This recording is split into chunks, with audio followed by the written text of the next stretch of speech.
आज मी एका पितळेच्या दुकानात गेले होते आणि तिथं मला देवासाठी खरेदी करायची होती. तर अक्षरशः त्या दुकानात गेल्या माझे डोळेच असे थबकले. तर एवढ्या छान असे कलश होते की एका कलशावर दशावतार होता. हा विष्णूचा अवतार आहे आणि एका कलशावर अष्टलक्ष्मीचा होता. तो अष्टलक्ष्मी स्वरूप. तर एक कैची होती आणि ती कैची म्हणजे अशी आपल्या दिव्याची वात काढण्यासाठी. आणि ती आत्ता मार्केटमध्ये बाजारात देवीसाठी लक्ष्मीसाठी खूप छान असे ताट आलेत.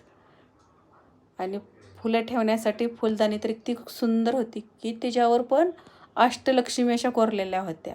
आणि जो देवासाठी आपण खाऊ ठेवणार होतो ना, तो खाऊचा डबा तर इतका छान होता ना, त्याच्यावर पण अष्टलक्ष्मीचे स्वरूप असे कोरलेले होते. काही काही वस्तूवर त्या छान अष्टलक्ष्मी असे कोरले होते की बादली होती, त्या बादलीवर पण अष्टलक्ष्मी अशा कोरलेल्या होत्या. आणि एवढ्या सुंदर अशा छान अशा मूर्त्या त्या दुकानात होत्या. स्वामींच्या तर लहानापासून मोठ्यापर्यंत खूप अशा मूर्त्या होत्या तिथे पण. श्रीकृष्णाचे पाहिजे त्या अवतारातली रूपे होती मूर्ती. आणि दिवे होते खूप प्रकारचे तिथे आणि दीपलक्ष्मी होत्या.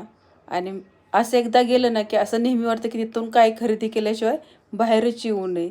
तर मी एकदा त्या दुकानात गेले ना, काहीतरी घेऊन